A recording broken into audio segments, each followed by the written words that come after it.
Dr. Huey P. Newton had an epiphany once and then said, I don't expect the white media to create positive black male images. So it begins with a quote by Huey, and then it ends with this quote up here by Malcolm. So I wrote between a Huey quote and a Malcolm quote. So everything in between those two quotes is me. So that's literally between Huey and Malcolm.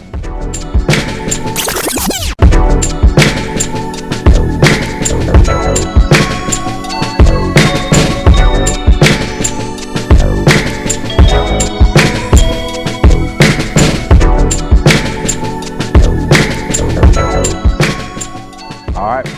The piece is that there's a lot of content in it. You already know, if you were here last week, I write heavy bars. So we want to break it down. I don't waste no lines. I don't waste no words. Everything has a meaning. It has an intention. It has a purpose. So if there's something that you see and you're like, what does that mean? Why did you say that? We're going to break it down after. Okay. So we're going to take this line by line. Y'all good? Y'all ready? Yep. Okay. So this is between Huey and Malcolm. The Dr. Huey P. Newton had an epiphany once, and then he said, I don't expect the white media to create positive black male images. So he wouldn't be surprised to see how evening networks accumulate their net worth of billions off assassinating the character of our children. They objectively report the news about black lives. Matter of factly, they spin white lies that evolve into black lies about black lives because we don't matter to them only in terms of their bottom line. You see, our worth in their eyes is somewhere between felines and pigeons. Y'all, we still less than canines. Because ninjas remember how they sent that boy Mike Vick to prison, but be the color of George Zimmerman, a private citizen, and you can legally murder a nigga and walk off scot-free. But Walter Scott can't flee, and Eric Gardner can't breathe, Tyisha Miller can't sleep, and Oscar Grant can't see his daughter no more. Oh no, this ain't folklore. This is so much more. 7 years ago, before that, 1619, the first time them white beings brought us to these shores. And since then, it's been all out war. You see, their strategies and their tactics have adapted. They went from de jure to de facto. Ipso facto, they tormented and attacked us to extinguish the light of black souls. Theirs is a pathological praxis rooted in a xenophobic, schizophrenic, racially insecure, culturally immature social apparatus, forcing them to concoct a reality which confers to them an unearned status of unmerited advantage to make them feel adequate. In turn, we are termed the thugs and the savages. Whole deck stacked against us, we victims of bell curves, intelligent quotient averages, recipient of jail terms, we residents in these ghetto pans labyrinths, and very few of us can survive the madness.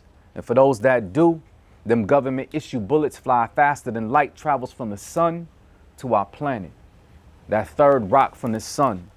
They trying to have me Malcolm in the middle. Nah, I'm Malcolm in the window, on third watch, watching over our daughters and sons. Kalishnikov 47 cock for them when they come. And we know they gonna come.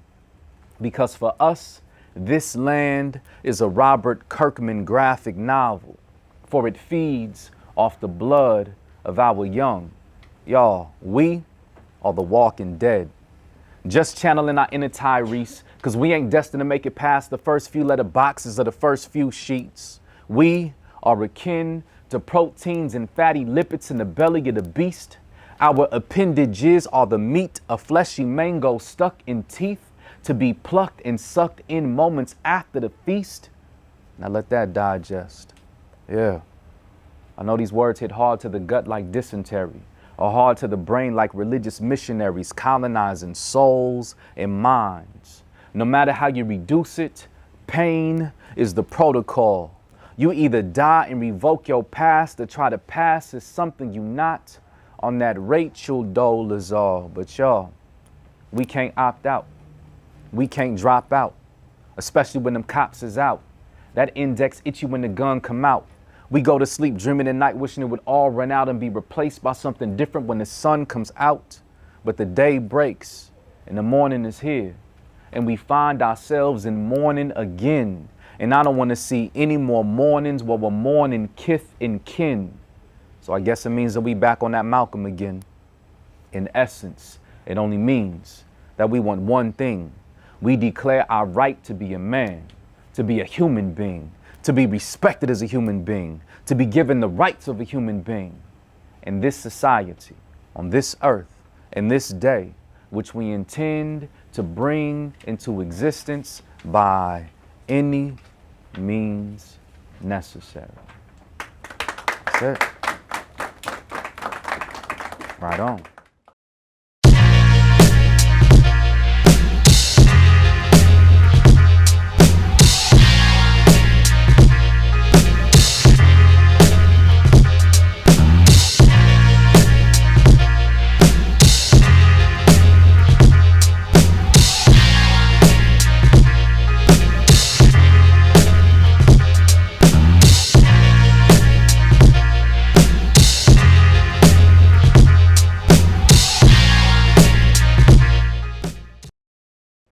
It's deep, it's heavy, it's heavy. What y'all got? What you hear? What stood out? Would you underline? Would you highlight? Let's talk about it. Okay, I got you, then I got you next. They spin white lies that evolve into black lies about black lives because we don't matter to them only in terms of their bottom line. So I did a couple of different things in there. So I played a lot with the Black Lives Matter stuff in there, you know what I'm saying? But white lie. So if we were to use a dictionary, you can look these things up in your phone, whatever. If you look up white, you'll see white lie next to that. So what's a white lie supposed to be? According to the dictionary or dictionaries, what's a white lie? Well, it's a different type of lie. Like they've created categories for the grade or the severity of a lie. It's a less severe lie. So if it's a white lie, so you can lie, but then when we begin to classify it, oh, is it a white lie or is it a black lie? If it's a white lie, it's just a little bit of a lie. It's not really a bad lie. It's not really a painful lie. It's just a little bit of a lie. So then what's a black lie? The opposite. So a black lie is an extreme, dangerous, harmful, painful lie according to various dictionaries that people use to this day. So I said they spin white lies. So I'm playing with how these people want to use their language. They spin white lies that evolve into black lies about black lives because we don't matter to them only in terms of their bottom line. Money, you know what I'm saying? What else we got? They trying to have me Malcolm in the middle. Nah, I'm Malcolm in the window. So there are a couple different schemes that I have in the piece. So the last thing that we did, the last time I was here, it was a verse from a song that I have called Tradition. This one isn't a song, but whenever I write, I love to rhyme and I love to play with the language. So I use the scheme a few different times in this piece where I'm using names of books or television shows. So Malcolm in the Middle, that's the name of a television show. I ain't never watched it. I have absolutely no idea what the show's about, but I know the title of the show and I know it's like a comedy. You feel me? So I'm like, they trying to have me Malcolm in the middle, like on some comedy, like it's a joke, my existence. Nah, I'm Malcolm in the window. So I don't know how many of you seen, it's a very famous photo of Malcolm X. So right before his assassination, so he's killed on February 21st, a photo was taken of him where he's in his home, he's looking out the window, he has an AK-47 in his hand because he knew people were trying to come to hurt him and hurt his family. So I said, they trying to have me Malcolm in the middle. Nah, I'm Malcolm in the window on Third Watch. Third Watch is another television show. I have absolutely no idea what it was about, but I know the name of the show and it made sense in the scheme. So I'm like, they trying to have me on this comedy stuff with the Malcolm in the middle. Nah, I'm Malcolm in the window. I know what my mission is. On Third Watch, I'm on watch for my community. You know what I'm saying? Trying to protect my community. You know what I'm saying? Watching over our daughters and sons.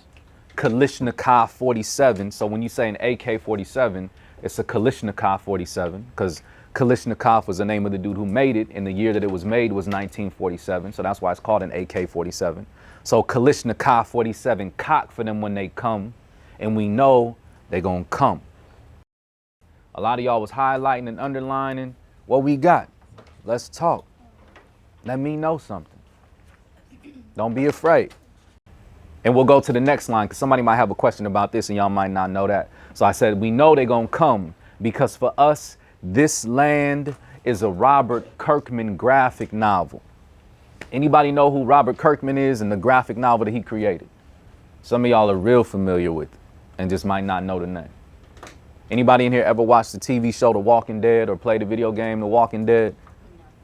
Y'all heard the name The Walking Dead before? Yeah. So The Walking Dead is a comic book turned into a TV show, which turned into video games and all that. Very popular part of the media a couple of years back. So the dude that created The Walking Dead is named Robert Kirkman. So I'm saying for us, this land is a Robert Kirkman graphic novel, for it feeds off the blood of our young. So what happens in The Walking Dead? It's about cannibalism. That's never really been a story that our people have told historically. So whether we are on the African continent or other parts of the diaspora, we don't eat each other. That's not us. Other folks, mainly, we have folks in various parts of Europe because of food insecurity issues and all of that. They've engaged in acts of cannibalism, but they tried to put that on other folks. That was never our get down. But you'll see cannibalism appear in their media and the stories that they tell from time to time. So The Walking Dead is a story based on cannibalism. You got dead people eating live people. But that the idea of consuming folks to survive, the United States has consumed black bodies to sustain itself for centuries. You know what I'm saying? So when I'm putting that in there, I'm trying to build on that concept. Anytime I drop something, you feel me, I try to throw the little clue in there to connect it up if you can see it. So then I said, we are The Walking Dead. And then I said, just channeling our inner Tyrese. So I'm not talking about the actor and the singer. I'm talking about the character from The Walking Dead. So there's a character in The Walking Dead named Tyrese. He was a black dude. He was a real dope character, but very similar to how stories are told. Black people get killed off in the early part of the story. And so Tyrese is one of those examples. So he was probably the strongest, most moral and ethical character in the story. Dude got killed off. So just channeling our inner Tyrese, because we're not destined to make it past the first few letter boxes. So if you read a comic book or a graphic novel, that's called a panel or a letter box. The first few letter boxes are the first few sheets. Yep. All right, and then the second one you talked about, we already there now. We are akin to fatty lipids and proteins in the belly of the beast. So that right there, I'm using the imagery again of this is a society that's trying to consume people. So we hear people sometimes describe it as we're in the beast or the belly of the beast. So because that language is popular, we hear that. I played with that in the piece. And then when you're digesting food, you got proteins that might come out of your food, the fatty lipids. So I'm using that breakdown in there. But then I tried to be as visual with the mango. How many of y'all ever ate a mango, like a fresh mango? You ever get parts of the mango stuck in your teeth when you eat it? You know what I'm saying? So our appendages are the meat of fleshy mango stuck in teeth. So imagine, right? The beast eating people. Who was this beast primarily eating? Indigenous folks stole their land, wiped them out. So the beast has just been eating them up. And then, of course, it's been eating our people, who we are the descendants of. So if it's actually eating a human being, like what would happen to the fingers? What would happen to the toes, the arm, the leg? You know what I'm saying? It might get stuck in your teeth like what happens when you eat that mango.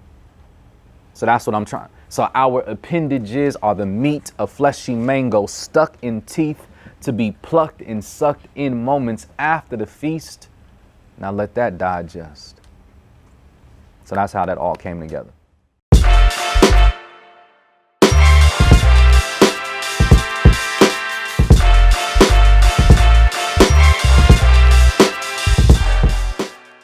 Yes, yes.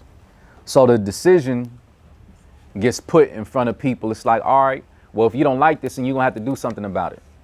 And for some of us, we like the consequences are too strict. Because if we do something about it, we might end up getting hurt. So you either die and revoke your past, or you try to pass. So like, nah, I don't want that. I don't want the consequences of trying to change the conditions. So let me try to be something else. So you either die and revoke your past or try to pass as something you not on that Rachel Dolezal. So y'all might not remember this, but it was a couple years ago. There was this white woman by the name of Rachel Dolezal. And so she had been living her life as a black woman for an extended period of time. So white woman, but she was claiming to be black. Y'all can watch a documentary on her on Netflix. It's like Becoming Rachel Dolezal. I don't know what it was, but it was crazy. And then one day she's being interviewed because she was actually the head of an NAACP chapter up in Washington State. So this dude was interviewing her and was like, you know, asking her these questions about what the NAACP was doing. And then he was like, but aren't you white? Isn't your mom and your dad white? But you over here acting as if you're a black woman.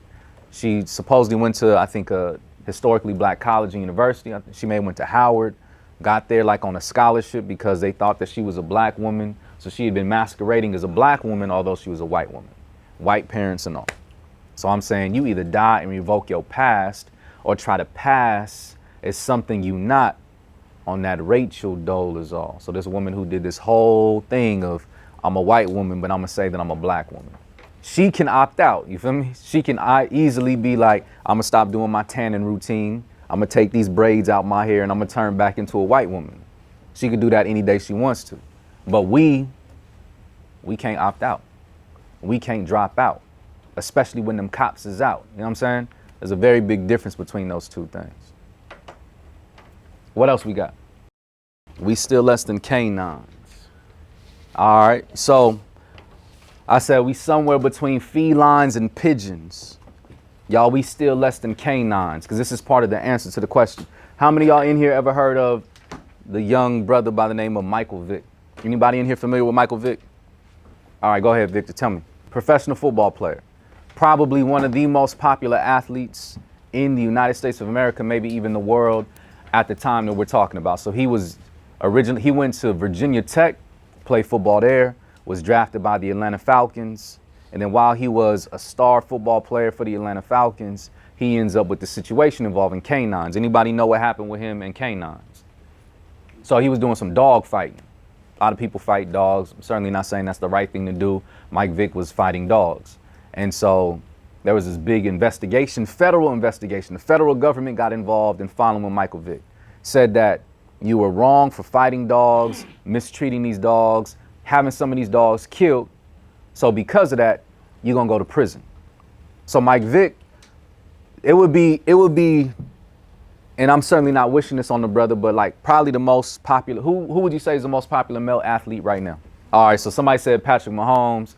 You said LeBron. Let's rock with LeBron.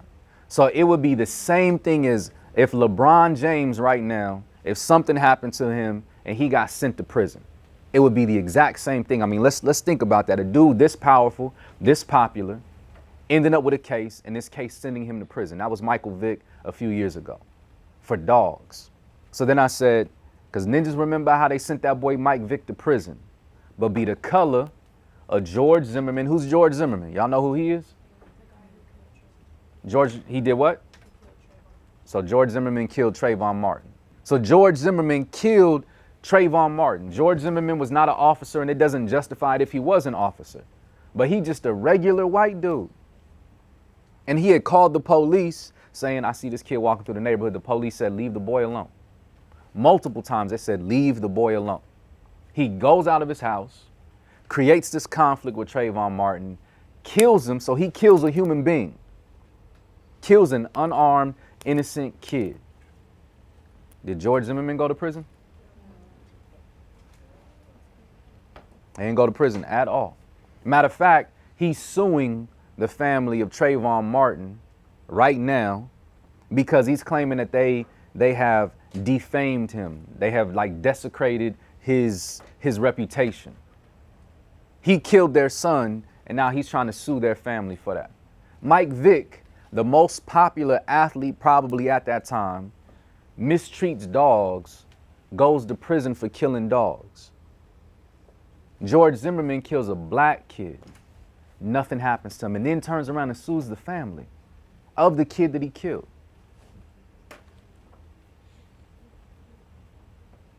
This is America. You know what I'm saying? So that's why I put that in there. Like when we begin to break down and really piece out what's being said, the comparison between those two, it's so extreme, but it's the norm for where we exist. It's crazy. It's crazy. You know what I'm saying? Like when you go into your school, your classes, the curriculum that you're being exposed to, they're not teaching you the reality of the world that we're in. They're not giving you that. This is the reality. And it's been this way for a very long period of time. And we can break down some of that history, but that's what it is.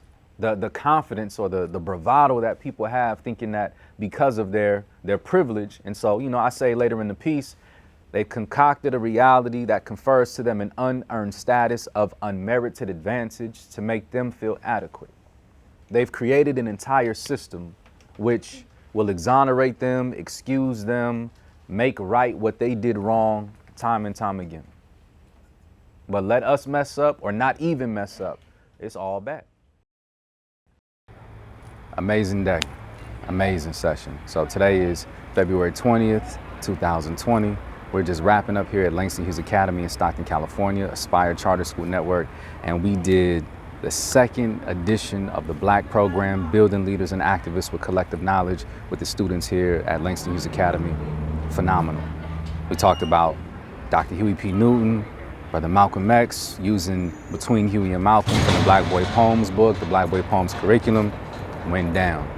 Young folks going crazy, asking questions, critical thinking, engaging with the content, bro. We had so much fun in there. I mean, to see young people engage from the beginning of the session to the end of the session, we was in there for maybe almost 2.5 hours, non-stop, powerful.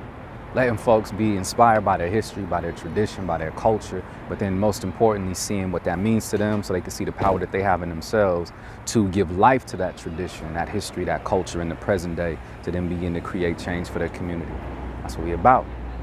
So if you want this, bring the Black program, bring the Black Boy Poems curriculum, we gotta do it. We gotta do it for the people, we gotta do it for the community. Power to the people.